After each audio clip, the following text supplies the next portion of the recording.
Hello दोस्तों, welcome back सत्य monitor. तो दोस्तों और डियर स्टूडेंट, जैसा आपने थंबनेल में देखा होगा 17 अगस्त तो आज आपका फर्स्ट शिफ्ट का जो एसएससी सीएचएसएल का एग्जाम हुआ था उसके मैं 25 क्वेश्चन लेकर आ चुका हूं। दोस्तों ये 100% रियल और ऑथेंटिक हैं जो कि मुझे स्टूडेंट द्वारा भेजे गए हैं। तो चैनल को दोस्तों सब्सक्राइब कर लीजिए और वीडियो को लाइक कीजिए क्योंकि बहुत ही मेहनत लगती है ऐसी वीडियोस बनाने के लिए और आपके सपोर्ट से ये सब काम हो पाता है, तो प्लीज़ सपोर्ट जरूर कीजिए। आपका जो फर्स्ट क्वेश्चन आया था कि निम्नलिखित में से आसाम का डांस कौन सा है, तो दोस्तों आपके पेपर में कई ऑप्शन दिए होंगे तो उसमें आपका सत्रीय नृत्य जो है वो करेक्ट आंसर हो जाएगा। बात करते हैं जो सत्रीय नृत्य है, इसकी प्रगति में नृत्य और नाटक का मिश्रण होता है और इसका जो मूल है वो आसाम में दोस्तों है। और आसाम के कुछ आपके नृत्य हैं जैसे कि आसाम के लोक नृत्य में से बिहू नृत्य और बागू रुम्बा नृत्य, जो कि ये जो दोनों नृत्य हैं दोस्तों ये बसंत में आयोजित किए जाने वाले नृत्य हैं। और जो भोर नृत्य है वो दोस्तों आपका और ओजा पली नृत्य आदि भी दोस्तों ये नृत्य शामिल हैं। तो ये सारे फैक्ट आपको ध्यान में रखने हैं। नेक्स्ट आपका आया था कि जगजीत सिंह किससे संबंधित है, तो जगजीत सिंह जो है दोस्तों वो गजल गायक हैं, तो आपका करेक्ट आंसर गजल हो जाएगा। और दोस्तों ये भी फैक्ट आपको ध्यान में रखना है कि जगजीत सिंह को दोस्तों 2003 में भारत सरकार की तरफ से दोस्तों पद्म भूषण से सम्मानित किया गया था। तो ये सारे फैक्ट आपको ध्यान में रखने हैं।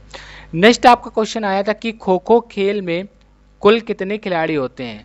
दोस्तों प्रत्येक पाली में 2 टर्न होते हैं। दोस्तों बात करते हैं हम लोग कि खो खो खेली में जो खो खो खेल होता है दोस्तों वो कितने मिनट का होता है दोस्तों, तो ये दोस्तों जो 9 मिनट का खेल होता है दोस्तों, तो आपको ये फैक्ट ध्यान में रखना है। और इसमें 2 टर्न होते हैं दोस्तों 9 मिनट का, जिनमें टीमें पीछा और बचाव करती हैं। एक टीम दूसरी टीम का पीछा करती है और एक दूसरे को बचाव, और 2 पारियों के अंत में सबसे अधिक अंक वाली टीम मैच जीत जाती है। तो ये सारे फैक्ट आपको ध्यान में रखने हैं।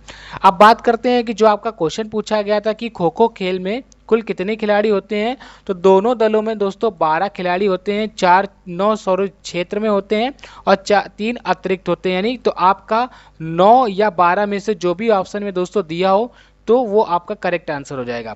और जो 3 अतिरिक्त होते हैं वो बाद में आपके बैकअप के लिए एक तरीके से बोल सकते हैं होते हैं। नेक्स्ट आपका आया था कि किस ओडिसी नृत्य गना को 2006 में पद्म श्री अवार्ड से सम्मानित किया गया था, तो इलियाना सितरिश्ती को सम्मानित किया गया था। तो इलियाना सितरिश्ती आपका करेक्ट आंसर होगा। नेक्स्ट आपका दोस्तों क्वेश्चन आया था कि बीसीसी स्पोर्ट्स वुमेन 2022 किसे चुना गया था, तो मीराबाई चानू को दोस्तों चुना गया था। तो ये आपका करेक्ट आंसर होगा। और बात करते हैं कि जो टोक्यो ओलंपिक खेल था दोस्तों उसमें रजत पदक जीतने और भारोत्तोलक यानी भारोत्तोलक मैंने वेट लिफ्टिंग है आपका दोस्तों मीराबाई चानू ने सर्वाधिक मतदान के बाद 2020 में BCC India sports women of the year पुरस्कार भी जीता है। तो आपको ये भी फैक्ट दोस्तों ध्यान में रखना है। नेक्स्ट आपका आया था दोस्तों कि गेंद अवेस्ता पुस्तक किस धर्म से संबंधित है, तो दोस्तों ये पारसी धर्म से संबंधित है। तो आपका पारसी करेक्ट आंसर हो जाएगा। अवेस्ता जो है दोस्तों इसे जैन अवेस्ता भी कहा जाता है। तो आपको ये भी फैक्ट ध्यान में रखना है जो कि पारसी धर्म की पवित्र पुस्तक है दोस्तों। नेक्स्ट आपका आया था कि असम में सबसे अधिक किस चीज का उत्पादन होता है, तो दोस्तों असम में चाय का जो है वो सबसे ज्यादा उत्पादन होता है। चाय उत्पादन के मामले में असम देश का सबसे बड़ा दोस्तों राज्य है। और यहाँ तक कि ये बात चाय जो है असम से वो दोस्तों चाय यहाँ की जो है विदेशों में भी ट्रांसफर की जाती है यानी कि भेजी जाती है। नेक्स्ट आपका क्वेश्चन आया था दोस्तों कि असम में सबसे प्रचुर फसल उगाई जाती है, तो असम में कौन सबसे ज्यादा प्रचुर मात्रा में फसल उगाई जाती है, आपका ये क्वेश्चन आया था। तो असम में कृषि क्षेत्र में प्रमुख रूप से चावल दालें सब्जियां जैसी खाद्य फसलों पर केंद्रित हैं। और असम जो है दोस्तों वो चावल राज्य में उगाई जाने वाली प्रमुख फसल है। और असम भारत में के सबसे बड़े चावल उत्पादक राज्यों में से भी एक है। राज्य जूट इस राज्य में क्या होता है, जूट चाय सरसों की भी उत्पन्न होती है। तो इनमें से जो भी आपका ऑप्शन में दोस्तों होगा उनको आप करेक्ट आंसर मान लेंगे। नेक्स्ट आपका दोस्तों आया था कि पहले हॉकी विश्व कप भारत में कब जीता, तो पहला जो हॉकी विश्व कप था वो दोस्तों 1975 में जीता। किसके किसके बीच में जीता था, तो ये भी बात कर लेते हैं। तो 1975 में मलेशिया के कुआलालंपुर में आयोजित पुरुष हॉकी विश्व कप भारतीय हॉकी टीम ने चिर प्रतिद्वंदी पाकिस्तान को हराकर अपने नाम इतिहास के सुनहरे पन्नों में दर्ज कर दिया था। तो पाकिस्तान को हराया था, आपको ये भी फैक्ट ध्यान में रखना है। नेक्स्ट आपका पूछा गया था कि एक कुंबल कितने इलेक्ट्रॉन के बराबर होता है, तो यहाँ गलत हो गया है, कूलाम होना चाहिए दोस्तों।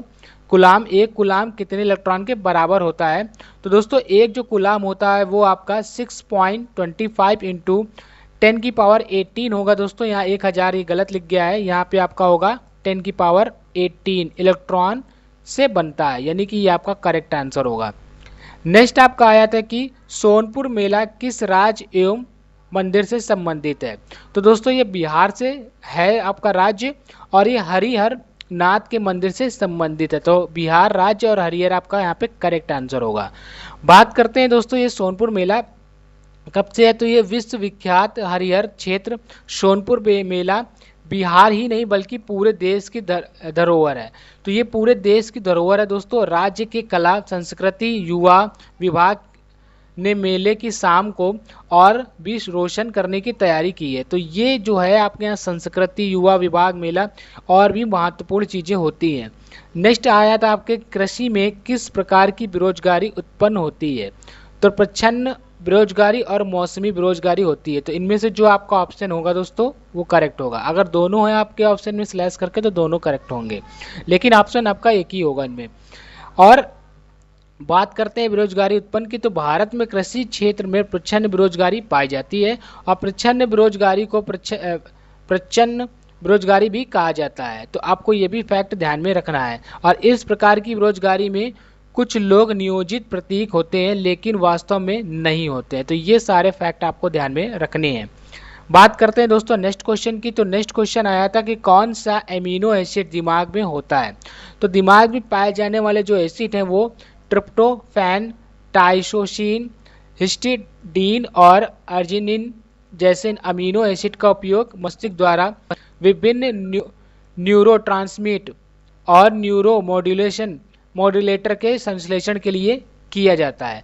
तो ये सारे आपके ऑप्शन में, अगर इनमें से जो भी आपका ऑप्शन में आया होगा वो करेक्ट आंसर होगा।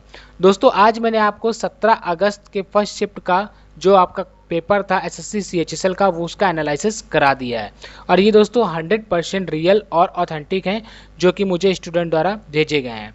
इतने ही क्वेश्चन दोस्तों मुझे स्टूडेंट द्वारा भेजे गए थे।